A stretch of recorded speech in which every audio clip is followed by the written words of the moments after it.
Dr. Gabai grew even more impatient. He insisted that their analysis would take too much time. The danger was already here.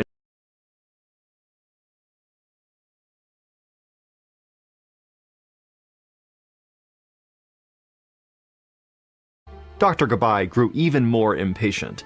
He insisted that their analysis would take too much time. The danger was already here.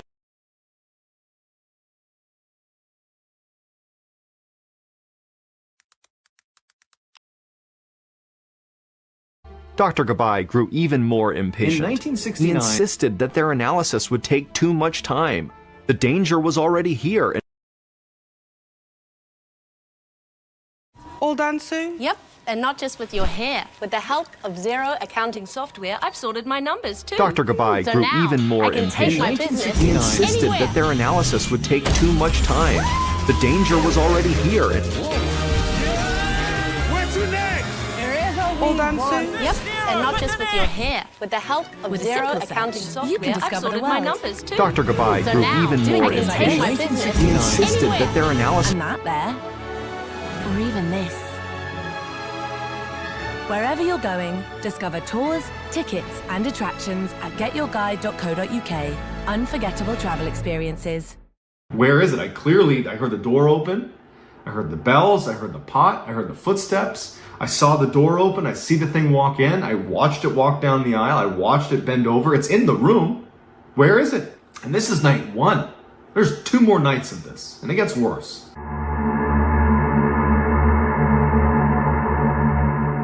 When I was 16 years old, I was an avid snowboarder. Starting from the time I was like 12 years old, I used to always go snowboarding with the same 2 guys, my 2 very close friends, Wolf and Nick. Every winter, me and Wolf would go up to Nick's family's cabin that was up in the White Mountains in New Hampshire. Just snowboard, and it was great. Every time we went up to this cabin in New Hampshire, it would be me, Wolf, Nick, and then Nick's mom and dad. Unexpectedly, leading into my 16-year-old winter, Nick's father passed away. We were actually planning on going on a trip to the mountains that winter. And I remember speaking to Wolf and being like, I don't know if it's even appropriate to ask about this trip, because we knew that Nick was very close to his father, and not to mention, like, every time we went on this particular trip up to the mountains, Nick's dad was always with us, and it just seemed like, how can we possibly now go on this snowboarding trip? Not only is it a low priority item, but just the dynamic is all different now. Nick called us and was like, hey, so we are still going to do the snowboarding trip to the cabin in New Hampshire. And so, Wolf and I, we spoke and we're like, let's just go with it. I mean, maybe they want to do something that is maybe a fond memory of their father, their husband. And so we agreed to go. So he passes away maybe a few months before we end up going up to the mountains. And so the grief was still definitely there, but also just, again, that the dynamic was it was like the elephant in the room, right? Like, as we're driving up, we drove in the same car, Nick's mom was driving. It was so apparent that Nick's dad was missing, because he was always in the car with us when we drove up. Anyhow, so we make the trip up to New Hampshire, and we're planning to be up there for 3 days. So the house itself wasn't really a cabin, it was a house, it was a small house. It was on a mountain. And if you think about the way a mountain works, it's a slope. And so in order to have a house level on a mountain, a portion of it needs to be on stilts, right? The portion that's kind of hanging off the mountain. And then the other part of the house is kind of like, and when you drive up to the house, there's a wraparound porch that goes around the house. The majority of it is on the stilted section of the house, right? So if you're on the wraparound porch, your footsteps are going to echo. Like, you can hear those footsteps because you're above the ground. When you step into the house, you open a door. It actually opens inwardly. There were sleigh bells that were on the door, on the inside of the door. So anytime you open the door, you hear those sleigh bells ringing. And as soon as you took one step into the house, right? So you step on the wraparound porch, you open the door, sleigh bells ring. When you step into the house, your right foot would be in the kitchen. You'd be standing on linoleum. And your left foot would be on shag carpet, which is like the dining room. And That's the way the house is laid out. As soon as you walk in, kitchen on your right, dining room on your left. And if you keep walking, you're going to enter into this living room. And if you turned around in the living room and looked up, you would see a lofted second floor.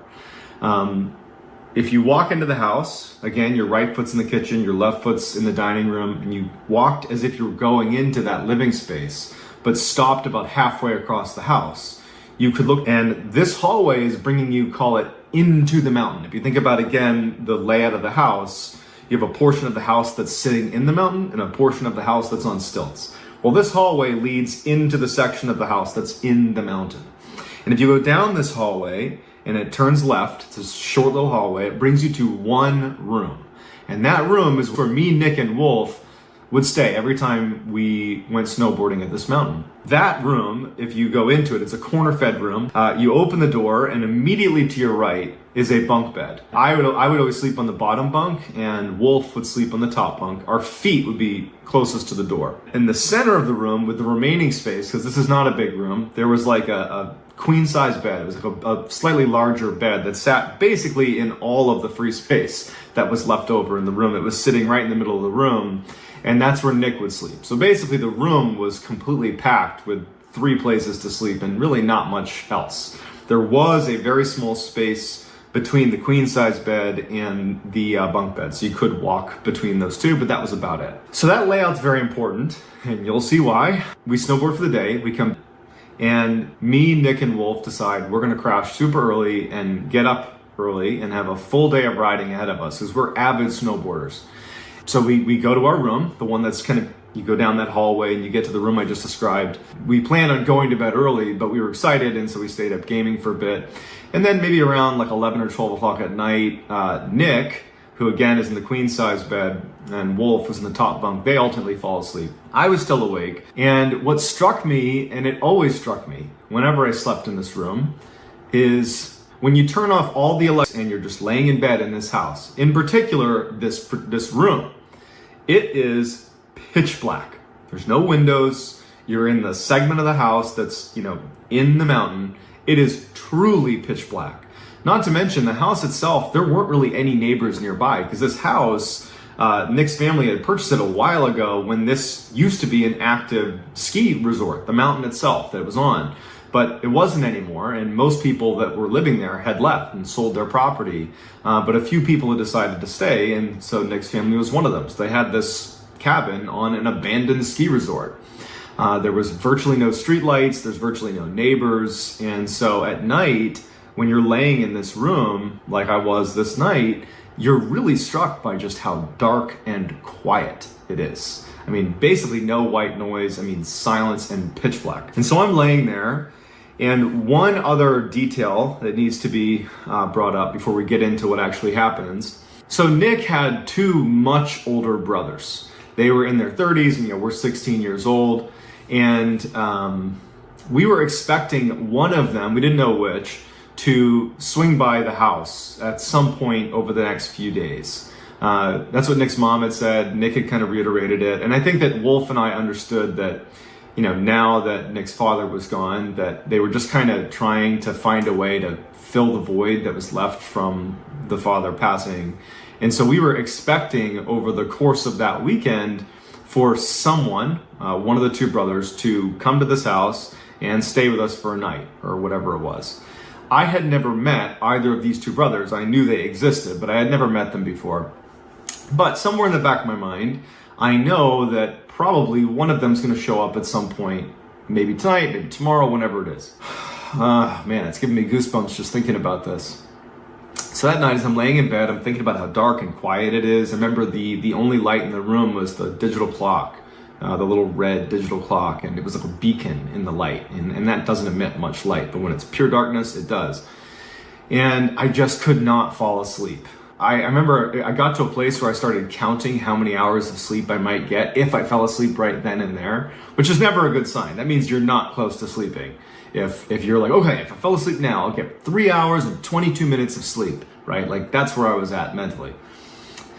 At some point, I think it was around 3 a.m, I remember looking at the clock and thinking, wow, it's gotten so late and I'm still awake. I hear footsteps on the wraparound porch. In a situation where, as I'm telling it, you're going to think, how did you not raise, a red flag immediately? In real time, in real life, your brain goes to great measures to convince you that everything is okay. It really takes an enormous amount of anomalies to stack up for your brain to say something's wrong. And so that's what happened in this first night. I hear footsteps on the wraparound porch, and I immediately assume, even though we're talking, it's like 3 a.m, I just assume that it's got to be one of Nick's brothers arriving to be a part of this weekend getaway. So I really actually didn't think anything of it.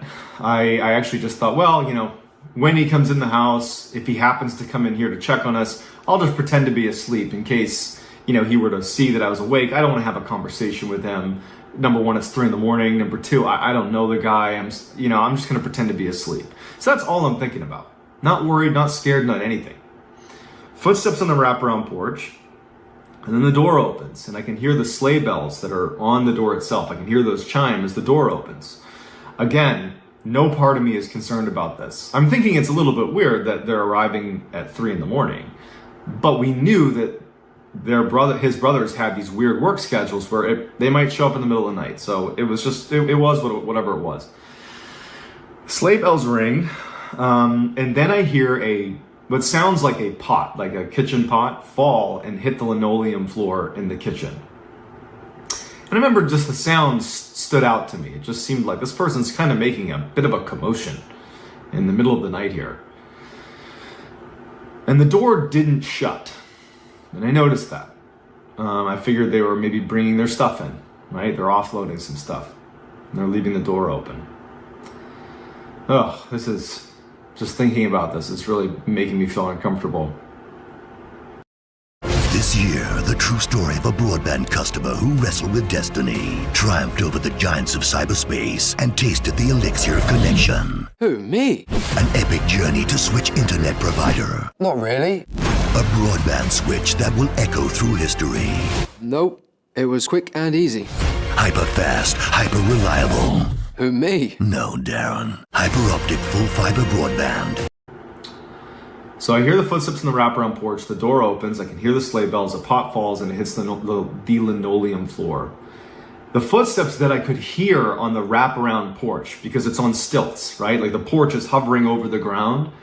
You can hear those footsteps. Well, when these footsteps continued into the house, where you're on a concrete slab and there should be no sound, like I shouldn't hear echoing footsteps, it sounded like it was on the wraparound porch still, but the noise was getting closer to me. So it was like the footsteps sounded totally natural out on the wraparound porch, but once they were in the house, it didn't really make any sense that I could hear them as if the footsteps were standing on something that was suspended off the ground. But it wasn't. You're in the house on a concrete slab. And so I hear these footsteps. The door hasn't shut. The front door is wide open. We're in the middle of winter here. We're in the middle of nowhere too. And I'm thinking about that, but I'm still thinking it's got to be Nick's brother, one of Nick's brothers, to the house. And they stop about halfway through the house. If you open that door and walk halfway through the house. And then the footsteps began to walk down the hallway towards our room. So they come down the hall. And which is shut. The door to our room is shut. And I'm sitting there.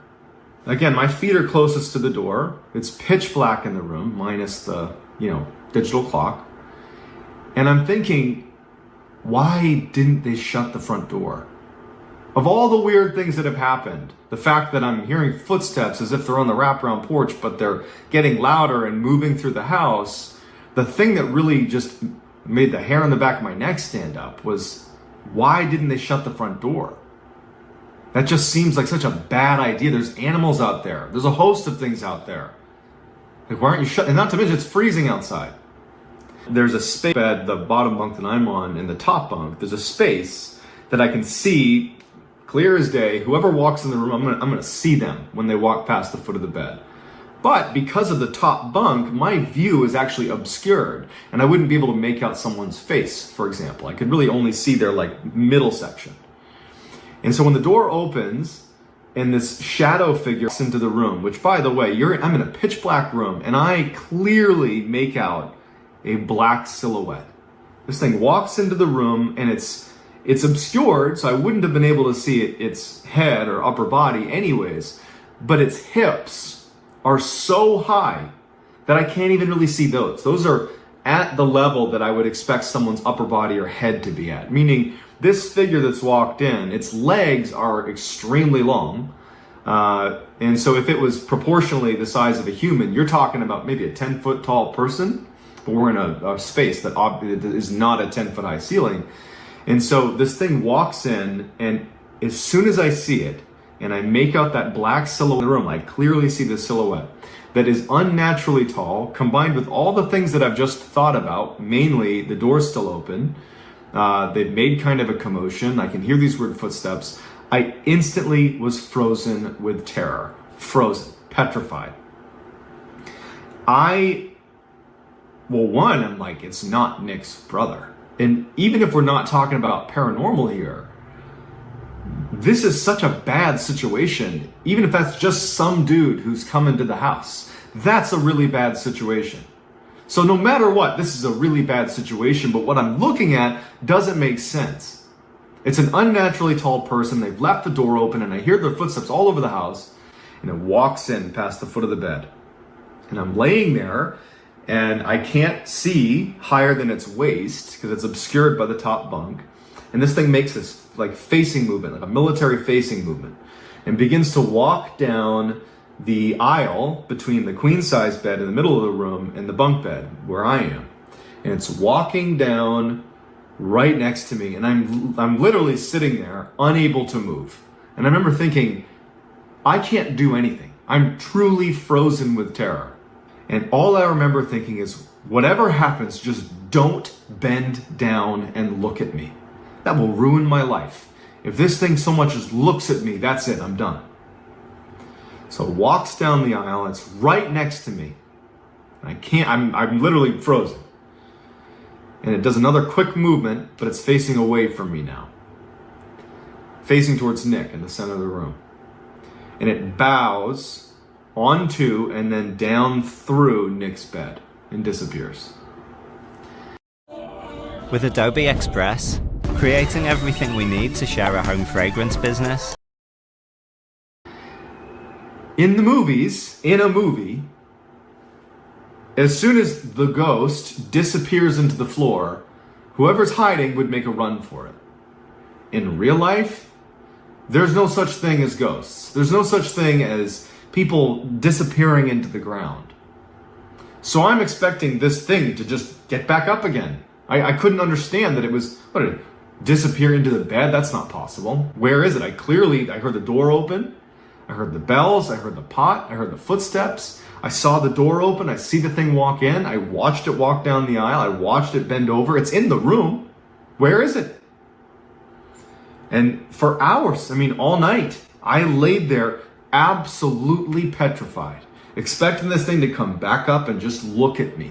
That was my biggest fear, is whatever this thing was, I did not want it to look at me. So that was the worst. I'm laying there frozen. I can only move my eyes all night. Finally, I hear Nick's mom out in the living room making coffee. This was probably like 5, 6 in the morning. And it was like the first time that I'm like, okay, I'm safe now. Even if it's in the room, I'm safe to just go, because I can hear someone out there. And I could hear her speaking. I knew it was her.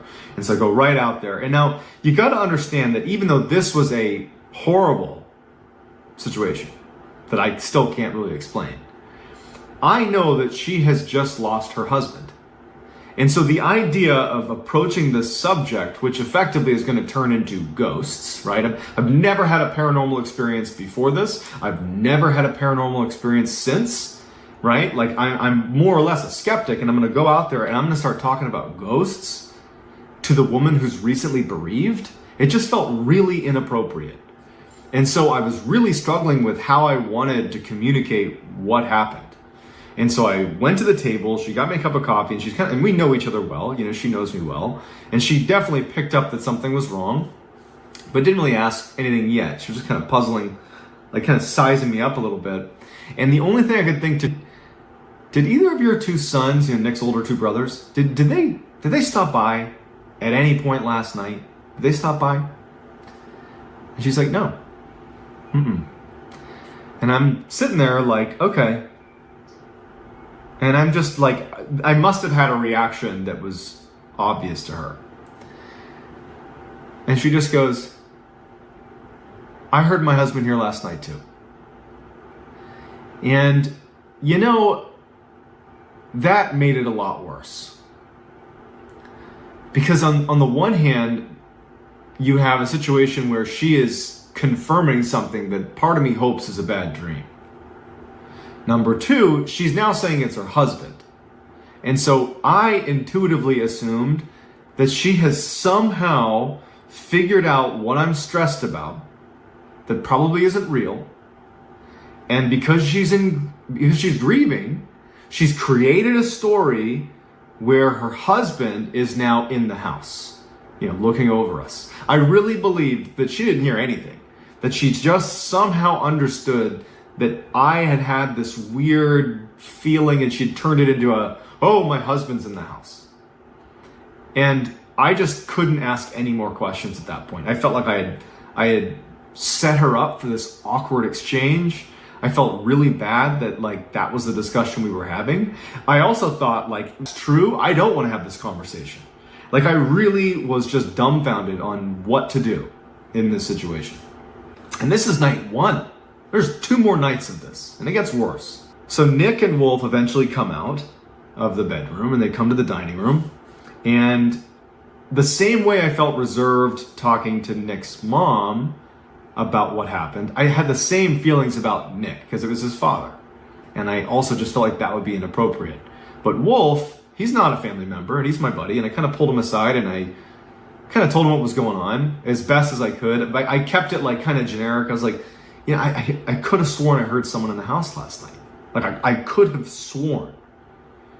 And he's like, yeah, you're probably dreaming. That's what this is. And I was like, no. I wasn't, but I can't make sense of it. And I was like, can you just do me a favor? And at this point, Nick actually overheard the conversation, and I very much cut ties with what I was talking about. I was like, yeah, I just thought I heard something last night. It's just me freaking myself out. And I was like, can you guys tonight, when we get back from snowboarding, can I fall asleep ahead of you? That way I'm asleep, you guys can just fall asleep after I do, and then I'll sleep through the night, no big deal. And they're like, all right, yeah, weirdo, whatever. So I'm like, all right. My big plan is I'm just going to go to bed really, really early. Because I didn't sleep the night before, so I'm thinking, I'll fall asleep right away. So we go out, we snowboard for the day. My mind is off of what happened. And frankly, I'm starting to convince myself that had to have been, sleep paralysis. Even though I'd never had that before. I was Googling some stuff. Maybe it was sleep paralysis. Maybe it was just a really intense dream. I would just there has to be something. This is too weird. It has to be something explainable. Turns out it wasn't. We get back from snowboarding, and I am immediately going to bed. Pretty much immediately. It was maybe 6 o'clock. I was like, I'm going to bed. And I get in bed, and all I'm thinking about is what happened the night before, and I can't fall asleep. Eventually, Nick and Wolf, they come in the room, and they're trying their best to stay awake so that I can fall asleep, but it's getting later and later, and I can't fall asleep. And now I'm back to that, okay, if I fall asleep now, I get 6 hours of sleep. And they finally just said, hey man, I'm tired, I'm going to bed. So they both fall asleep, and I'm awake. And I was so upset with myself. You screwed yourself. Why didn't you just fall asleep, you dummy? Okay, this is about the time that happened last night. And my heart just sunk when I heard those footsteps on the wraparound porch again. They sounded the same as they did the night before. I was like, that has to be one of Nick's brothers. But the door opens, I hear the sleigh bells, I hear the frickin' pot fall on the ground. It was like deja vu. The exact same thing is happening. And these footsteps start walking through the house. And again, referencing how movies would portray this, you know, the person who's me in the movie is like, okay, I'm gonna get this knife and I'm gonna position myself over here because I know what's gonna happen and I'm gonna protect myself. In real life, I'm like, this thing's gonna be in my room, potentially. It happened last night. It's apparently happening again. Please, for the love of God, don't bow into me the way it bowed into the floor the night before. Don't look at me. It will ruin my life if some entity just engages with me, just looks at me. That will ruin my life. This thing walks down the hall, and I hear those footsteps coming down the hall. And just pretend for a second, forget the paranormal aspect. Pretend it's the middle of the night in the middle of nowhere, and a stranger is walking around your house. That alone is horrifying. The footsteps come right outside the door, and I'm looking at the knife that's right underneath the bed. And I'm petrified. I cannot move. I'm drenched in sweat. Just from the few seconds that it's taken this thing to go from the door to the front of my bedroom. Because I know what's happening again. It's happening again. I'm not crazy. It's just happening again. What the F is this? And I'm petrified. I can't reach. I'm so worried about making any noise that would alert this thing that I'm here. That I can only move my eyes. And I remember even thinking that I shouldn't move my eyes too quickly because it might hear that. Like this. The door opens. It walks into the room, goes right past the foot of my bed, and I'm, again, petrified. And it walks down, after making its facing movement, it walks down the aisle between me and Nick. And I remember what happened the night before, where it folded into Nick and disappeared, and I'm just thinking to myself, please don't turn and bow into me. Please, whatever happens, just don't do that. So it turns away from me and does the same thing it did the night before, folds onto Nick and disappears into the ground. But again, even though in the movies, this would be the same thing happening, you know, night two, it's the same routine. It'd be like, oh, the ghost is in the floor now. I can go alert the authorities because now it's safe. In real life, I'm like, where did it go? I know this happened last night, but it still doesn't make any sense. It's in the room. It has to be. This is a real thing. It came in the room. It's somewhere. Is it under my bed? Where is it? All night. All night. I lay there. This is the second night that I've not slept. When I heard Nick's mom out in the other room, it was like such a relief. Because I didn't give a crap at this point about being polite.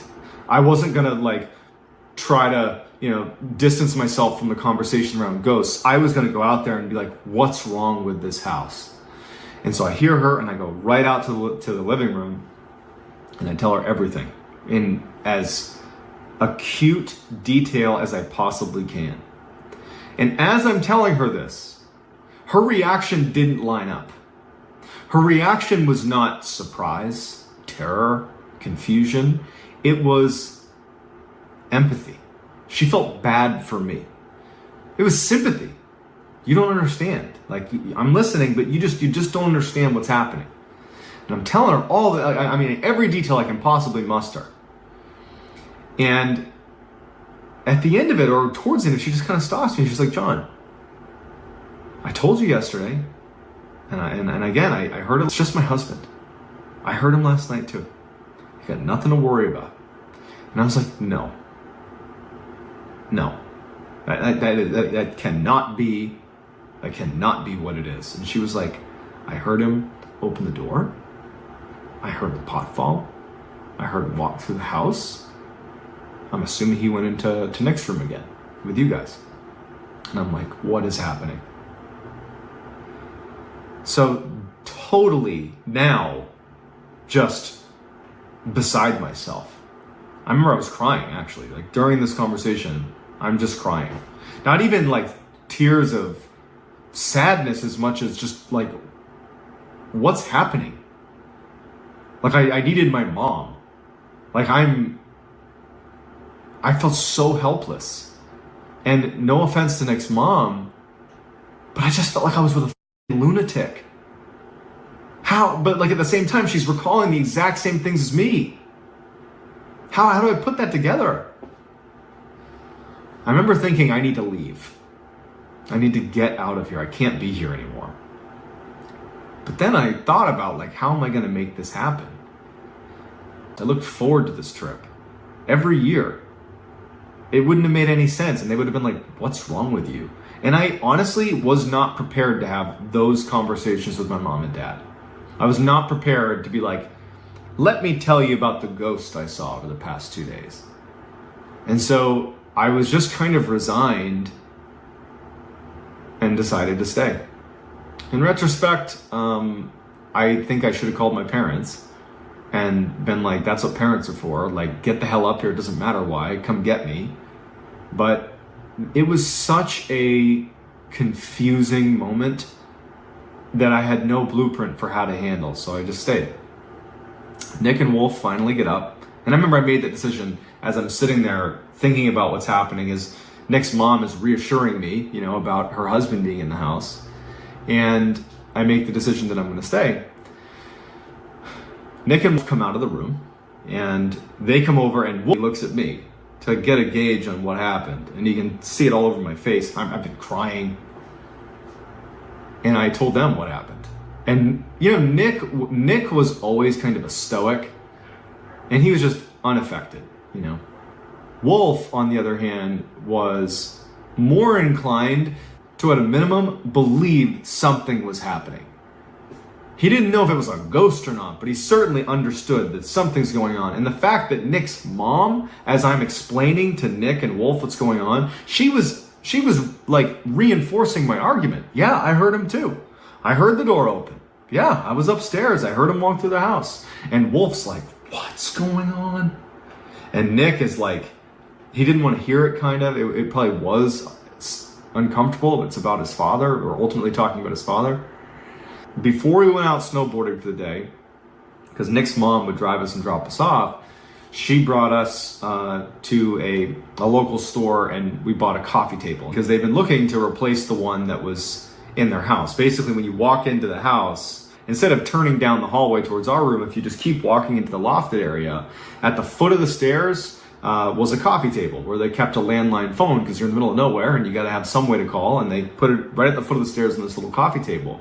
But it had broken, or it was old, or whatever. I know that they wanted a new one for a long time. We went out and got it. Me, Nick, and Wolf, we snowboard. We come back, we help offload the coffee table into the house. We put it at the foot of the stairs. And that night we go to bed. I was ruthless in trying to keep Wolf and Nick awake. I mean, I wasn't even trying to make jokes out of it. I was like straight up kicking the bunk, like kicking Wolf's bunk, like literally shaking Nick. I was doing everything in my power to keep them awake because I couldn't sleep. I'm terrified. It was like the opposite of how excited you get before Christmas and you can't sleep. It was like the opposite of those feelings, but you still can't sleep. It was like, this is the worst night of my life. And also, the nail in the coffin, if you will, is during the day that day, we found out that neither of Nick's two brothers were going to be making the trip. They weren't going to make it.